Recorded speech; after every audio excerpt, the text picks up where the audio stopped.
Bueno, buenas tardes. Hoy vamos a hablar de José Ortiz Echagüe, un gentil hombre con cámara, una terminología que se aplicaba pues, a unos personajes en la corte, que se mantuvo, y él fue un gentil hombre de cámara del rey Alfonso XIII. Es curioso, hoy nos ha hablado Israel del procesado o el tratamiento de imágenes, y este es un fotógrafo que no está escogido pensando en esta sesión, pero viene al caso, como vamos a ver, porque creo que nunca mejor vamos a poder comparar lo que se hacía hace pues 100 años aproximadamente con las técnicas que se aplican hoy en día para perseguir iguales, distintos, parecidos, cada uno de los suyos. Bueno, este es José Ortiz Echagüe, una foto cuando estaba en la milicia, y aquí una sentencia que acuña, de las que a mí siempre me gusta introducir.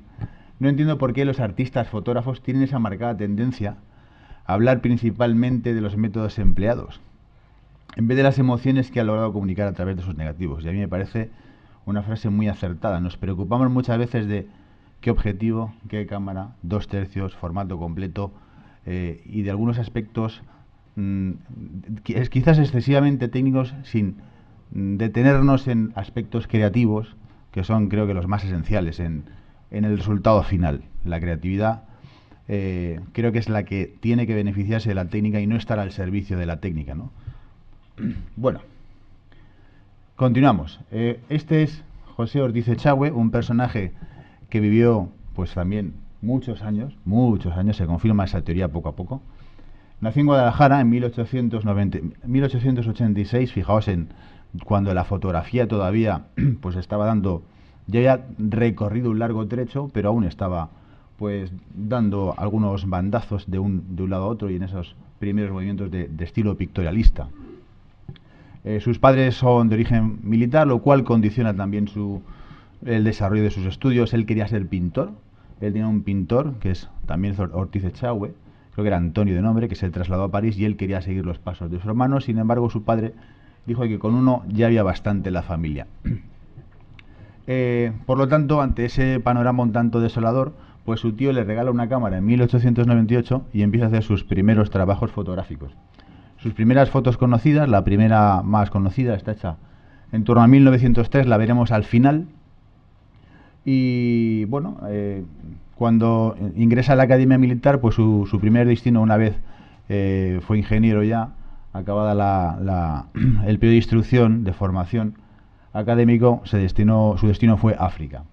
Estas dos fotos que vemos aquí son algunas de las primeras fotografías, o por lo menos la de abajo, que está hecha en 1909, de las primeras fotografías aéreas hechas por un español en España. Él fue un pionero de la aviación en España, la primera persona, el primer aviador que cruza el estrecho de Gibraltar, y además jugó un papel muy importante en el desarrollo de la industria aeronáutica en España, como veremos más adelante. Fue fundador de la empresa Casa Construcciones Aeronáuticas, y presidente también de SEAT, el buque insignia de la industria automovilística española. Fijaos que otra curiosidad en su carrera fue el hecho de servir en la unidad de globos aerostáticos en la guerra del norte de África, donde además le disparaban y las balas pasaban silbando por donde él se encontraba, algo que nos hace recordar también, o establece un cierto paralelismo con Nadar, que obtiene las primeras fotos aéreas de la historia desde un globo en París, como ya vimos al principio casi de este año, ¿no? Bueno, tras su regreso definitivo, que vemos ahí en 1923, funda Construcciones Aeronáuticas. Él hace se va a París, donde consigue 3 aviones, y con uno de ellos él hace la travesía París-Burdeos. Quiere llegar a España y cruzar el estrecho, pero en Burdeos sufre un incendio de la nave, tiene que aterrizar, en fin, todo un acontecimiento. Al final llega a África y él consigue allí restaurar la nave. Ese es el punto de partida, quizás, de esas inquietudes que después le llevan a montar la industria aeronáutica, en este caso, cuando están ya en el territorio peninsular. Bueno, otro de los aspectos que marca su vida es una tragedia, que es el hundimiento del crucero, de un barco, el Baleares, donde van sus dos hijos mayores, y ambos fallecen ahogados cuando el barco sufre un hundimiento, una travesía por el Mediterráneo. Su obra se enmarca dentro de la corriente pictorialista, combinada con aspectos documentales y testimoniales. Él refleja, como veremos, las costumbres, las tradiciones, los trajes, la arqueología histórica de los castillos, de las fortalezas, de los alcázares, el paisaje español también, el paisaje muchas veces desértico o deshabitado, desolado, triste, como él dice, esos campos de Castilla que también Machado también retrataba en sus poesías, ¿no? Entre las obras menos conocidas están las series de Marruecos, algunas de las cuales pues recientemente han sido restauradas, algunas de estas fotografías, y son las menos conocidas, ¿no? Fijaos de la importancia de... Es el fotógrafo, pues quizás hasta los tiempos modernos. Quizás alguno ya rivaliza en cuanto a la fama a nivel internacional, pero es el primer fotógrafo que alcanza una proyección internacional, considerando en su momento entre los 3 fotógrafos más importantes a nivel internacional. De tal forma que en el 60 el MoMA organiza una exposición que se titula España Espectacular, donde se combinan, entre otras, fotografías de Ortiz Echagüe y grabados de Goya. Bueno, la mayor parte de su obra se encuentra en la Universidad de Navarra, y el Museo del Traje alberga una colección de la serie de tipos y trajes de 1933. Esta foto que vemos aquí, creo que con 73 años, se fue a los Estados Unidos. Hombre, dificultades económicas no pasó, con lo cual le permitía muchas cosas, entre otras la fotografía también, tener todo a su alcance. Y tuvo el capricho de volar y traspasar la barrera del sonido, se fue a Estados Unidos, se montó en un reactor y lo consiguió, con 73 años. Bueno, esta es una técnica en la que él se especializó y la que desde luego marcó toda su obra, con algunas excepciones quizás. Su producción es básicamente, íntegramente, quizás con algún retrato familiar, alguna fotografía en color en los últimos años, es en blanco y negro. Y este procedimiento del carbón fresón es un procedimiento basado en tintes pigmentarios que él utilizó repetidamente. Hasta el punto que creo que es en 1966, más o menos, 63 aproximadamente, se deja de fabricar, él compra la patente y lo sigue utilizando con el nombre de Carbon Dir. Fijaos que en el panorama internacional el pictorialismo, con la fundación del movimiento fotosecesionista en los Estados Unidos de la mano de Alfred Stieglitz, da un salto, y a través de Paul Strand hacia la fotografía directa, pues ya 1915 aproximadamente, más o menos. Mientras que en España sufrimos digamos que la corriente pictorialista avanzó bien entrado el siglo XX, hasta los años 40, incluso 50, e incluso más adelante, cuando desde luego quizás ya casi nadie se le pasaba por la cabeza tratar las fotografías con el estilo, con el método y con este procedimiento basado pues en pigmentos que vemos ahí, con una gelatina. Algunas partes con ese pigmento que se le daba se endurecía a la exposición del sol y otras no, y el lavado después con serrín era el que daba esa textura tan característica, esa intervención tan característica en la obra final, que si bien aquí no se aprecia con nitidez, si tenemos una fotografía en la mano y esos papeles texturados le daban ese aspecto pictorialista, como decíamos. Aquí vemos una fotografía, un retrato de la alcaldesa de Zamarra Mala, de 1916 a 1930. Este es uno de mis favoritos, desde luego, y lo veremos en algunas otras series donde, desde luego, la dificultad del retrato es extraordinaria, conseguir sobre todo la pose quizás, pero ambientarla, en este caso con los retratos, y la presencia en muchas de sus obras de las manos. Las manos nos dicen muchas cosas también de los personajes, y lo veremos en algunas otras de sus imágenes a continuación. Vamos a ver una selección de fotografías. Este es un molino de Vejer de 1936.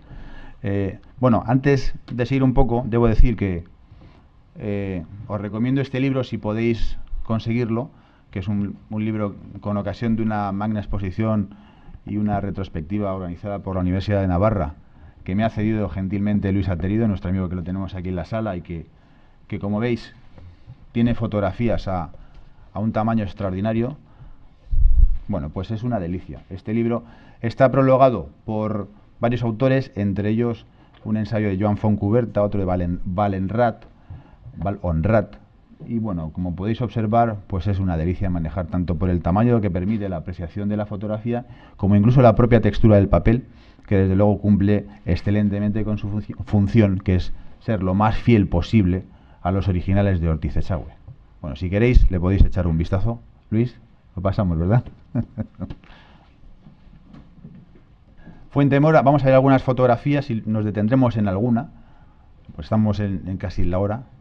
De 1909, bueno, estas fotos, fijaos, en 1909, nace en 1886, lo precoz que es, y con apenas 20 y pocos años, yo, desde luego me sorprende la capacidad de captar el instante, pero la composición y desde el punto de vista técnico. Es decir, es que llegar al positivo final de estas fotografías requería un trabajo titánico. 4 horas has tardado tú con esa foto, pero esto, yo no sé el tiempo que tardaría este hombre con el proceso después del retocado, a lo mejor no le sale bien y tenía que hacer otra y otra prueba hasta conseguir el positivo que finalmente le interesaba. Más allá de eso, del tratamiento en el negativo o en el positivo mediante el rascado de algunas partes o la pigmentación aportada en determinadas secciones o porciones de la fotografía final, fijaos aquí que tiene muchísimos más valores, y no solo la composición, la postura de los niños, el momento captado, la luz que incide, que viene desde la izquierda, a mí me parece sorprendente para un chaval, porque verdaderamente a tan temprana edad y con poquísimos referentes en el panorama nacional y probablemente en el panorama internacional a tan corta edad, pues llega a unos resultados extraordinarios. Bueno, Mora de Fe de 1912, nuevamente en las series de estas fotografías capturadas en Marruecos.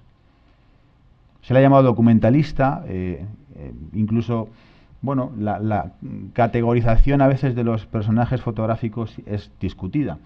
Son más que retratos, son más que costumbres. Es una amalgama de una riqueza de testimonios que nos transmite un legado verdaderamente extraordinario. Niña en traje de fiesta. Debemos pensar además que todas estas fotos, yo diría que casi el 100%, por lo que yo he podido leer, están preconcebidas, diseñadas, preparadas. Él iba de pueblo en pueblo buscando los personajes, haciéndoles sacar los trajes muchas veces guardados en un baúl, en el baúl de los recuerdos, los vestía, organizaba las comitivas, los poses, buscaba los escenarios y finalmente, tras toda esa puesta en escena, llegaba al resultado final, que es la fotografía. Lagartenaras van a la misa, albercanas en trajes de vistas. Muchos de estos trajes estaban en desuso. Algunos de estos ya no se utilizaban desde hace tiempo. Algunos estaban en un excelente estado de conservación porque pertenecían a familias, a los padres, a los abuelos, probablemente, de muchos de estos personajes retratados en estas fotografías. Penitentes en Cuenca. A mí esta foto me parece sorprendente, no solo por la disposición en vertical o por el momento que capta de esa penitencia de esos capuchinos que suben por esas escaleras casi interminables, que se prolongan casi hasta el infinito, pero fijaos esos monolitos del fondo, esa estrecha relación que guardan con las figuras del primer plano, que a mí me parece fascinante. Esta es una de las fotografías que más me ha sorprendido a mí cuando las he visto. Lino de duelo y Lino Valentierro. Bueno, fijaos aquí la importancia de las manos, como hemos dicho, que esas manos rugosas, seguramente curtidas en el duro trabajo, en unas condiciones verdaderamente duras. Incluso la foto de la izquierda nos puede contar más cosas. Como vemos el arco de la puerta, pues ahí fácilmente podríamos calcular hasta la altura de este arco y la del personaje, que es una persona de una corta estatura, de la España de la época. Sí que bien es cierto que muchas veces las fotografías o los trajes que utilizan no son un fiel reflejo del momento histórico en el que están realizados, por cuanto muchos de esos trajes corresponden a épocas anteriores. Esa es una de las razones por las cuales algunos critican sus puestas en escena. Remeros vascos de 1931, dos fotos excelentes. A mí la de la derecha, desde luego, me llama poderosamente la atención. Si nos concentramos un poco en el rostro, vemos un personaje incluso esbelto, guapo, con unos ojos, es atractivo. Y si nos detenemos a continuación en la mano, fijaos la diferencia de esa mano tan ancha, tan poderosa, del duro esfuerzo en la mar, pues ese contraste en las manos con el rostro Fijaos la iluminación, el tratamiento. Desde luego, en este caso, este tratamiento hace que una foto excelente sea una foto magnífica, ¿no?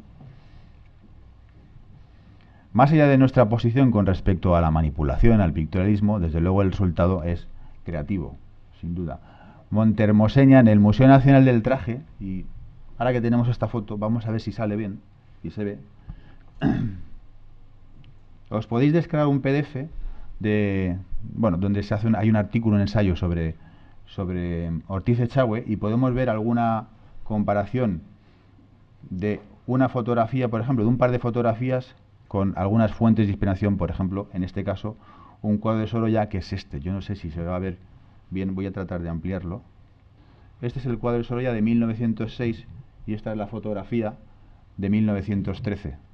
Y como veis, pues prácticamente son el espejo de la otra. ¿Vale?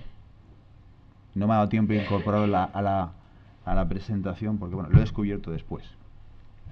Más cosas. Semana Santa en Sevilla, de 1935. Esta es sorprendente. Esta sí que nos va a causar impacto porque Guadalest sabemos que es un pueblo muy característico. Fijaos que él empieza a documentar Guadalest. Yo desde luego esta foto ha despertado en mí la curiosidad de ir al lugar y hacer, como lo tenemos aquí cerquita, y hacer la misma foto y luego superponerlas o compararlas para ver la transformación.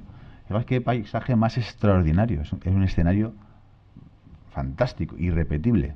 Y los que lo conocemos, pues la verdad es una pena, da mucha pena, da tristeza ver la degradación y la transformación por la vorágine del turismo que ha sufrido el que es uno de los pueblos más visitados de España y sin duda sería uno de los más hermosos si se hubiera conservado. Es precioso, sin lugar a dudas, pero así lo sería mucho más. El mismo número de visitas que el Museo del Prado. Fíjate, increíble. Tendría más, yo creo que todavía, si estuviera en estas condiciones. El propio Luis me decía que observando este libro, cuando la semana pasada creo que hablamos de Ansel Adams, si mal no recuerdo, bueno, pues Echagüe tiene paisajes con nubes, con presencia de cielos, con celajes, como dice Joan Cuberta, extraordinarios, con una riqueza en el paisaje fantástica. Seguramente si este personaje hubiera sido norteamericano también estaría más valorado. Castillo de Calatayud, en 1953, él más o menos deja de hacer fotografías en torno a 1965 o 1968 aproximadamente, y muchos de estos castillos, perdón, acabada la guerra, en 1492, con la expulsión, los reyes católicos, como sabéis, esos avatares de la historia, ordenan la destrucción y la demolición de muchos castillos de España porque los nobles pues querían su parte del botín y se refugiaban en estos emplazamientos, y comienza el desmantelamiento de muchos alcázares, de muchas torres, de muchos castillos. Pues por ejemplo el de Lobarre, que yo recuerdo que algunas de las piedras fueron utilizadas en el pueblo, no sé si para la iglesia o para algunos otros menesteres, y así pasó. Y aquí tenemos pues un documento, desde luego, de extraordinario valor en estos reportajes sobre los castillos, que permite pues el trabajo de historiadores, de arqueólogos, en definitiva de científicos incluso. España mística, novicio Bernardi, beso al prior. Bueno, aquí tenemos esto. Hay un vídeo en televisión española, ahora veremos el vínculo porque lo podéis ver. Hay un vídeo de unos 25 minutos de un programa de televisión que hizo la 2, creo que son 5 reportajes los que hay colgados, que podéis ver, y podéis ver uno de estos donde una de las hijas de Echagüe, creo que es, cuenta una experiencia donde en un convento llegó, hizo una foto, salió movida, él le dijo a los cartujos estos quién era. Después los cartujos, además, haciendo voto de silencio, no podían hablar con él, y meses después fueron a su casa, creo que en Madrid, a hablar con él y decirle: ¿nos enseña usted las fotos? Dice: no puedo enseñárselas porque no han salido bien. Total, que cogió sus trastos, se fue otra vez a la Cartuja y hizo un reportaje fabuloso, extraordinario. Tenía un 850 y en el propio vídeo podéis ver cómo se desplazaba por el campo y cómo lo metía por en medio de los bancales, pegando botes, unos botes tremendos. Después se subía por los riscos, era tremendo, hasta buscar el lugar exacto que él quería para para disparar. Tipos y trajes de 1930, pueblos y paisajes del 39, España mística, y castillos y alcázares del 56 son sus obras en las que recoge, bueno, en algunas repite fotografías de una forma más o menos sistemática y ordenada, pues como vemos ahí, desde los trajes y las costumbres, los pueblos, hasta finalmente las fortalezas, los castillos. Esta es la web donde podéis ver el vídeo que os comentaba, La mirada fotográfica, fotografía española, capítulo 1, Ortiz Echagüe, la fuerza de la tradición, de unos 25 minutos, y debajo tenéis incluso el vídeo. Esto es fácil de encontrar en Google. Bueno, en una entrevista publicada en Índice en 1962 le dicen: ¿usted se ha propuesto alguna vez imitar a la pintura? Dice: no saquemos las cosas de quicio y dejemos la fotografía en el modesto lugar que ocupa. De hecho, cuando muchas veces se habla de pictorialismo, se tiende a confundir el pictorialismo con lo que llaman también el pictoricismo, por una traducción desacertada de la palabra picture en inglés, que significa imagen. Y él lo que pretendía con sus fotografías no era hacer pinturas, no era hacer cuadros, no era hacer dibujos, sino desarrollar pues una técnica, un estilo que satisfacía sus necesidades o aspiraciones creativas, pero en cualquier caso mediante la fotografía. Bueno, Sermón en la aldea, ya para ir acabando, de 1903. Esta es la primera foto tan famosa que he comentado, de las primeras que alcanza cierto renombre, y la he dejado para el final. Esta foto tiene la peculiaridad que le hizo, creo que con 17, 18 años aproximadamente. Un día va en bicicleta por el pueblo este y entra en misa y ve la escena, hace una fotografía y resulta que sale también, sale mal. Luego vuelve después al pueblo y fue puerta por puerta buscando a todos los personajes que habían salido en la fotografía. Creo que hay del orden de 23, los he contado, 7 mujeres, el cura, 2 o 3 niños. Y en el primer plano vemos una mujer de luto, que debe ser, que es la única, junto a la, supongo que será, o un familiar o la sirvienta, no lo sé, que son los 2 únicos personajes, o ella, que está sentada en una banqueta. El resto están todos arrodillados. Y el cura dirigiendo un sermón. Esto es una escenificación. Y los convenció con la promesa de darles una copia de la fotografía, parece ser, y mandarlas a sus parientes que estaban en América. Fijaos el trabajo, la perseverancia, la constancia. Este es José Ortiz Echagüe, murió en 1980, es decir, cuando ya se estaban dando los primeros pasos, incluso como aventuró Ansel Adams, creo que en 1984 murió, que ya él aventuraba la llegada de nuevo de los procesos electrónicos, creo que decía, ¿verdad? Bueno, este hombre, desgraciadamente, los últimos años fueron tristes porque se quedó prácticamente ciego, con lo cual, pues fijaos el dolor que puede suponer eso para un fotógrafo. Y me he dejado esta es la última sorpresa, Chica de Ibiza, porque es mi favorita por diversas razones sentimentales también. Un saludo para los fliqueros de Ibiza, los ibicencs.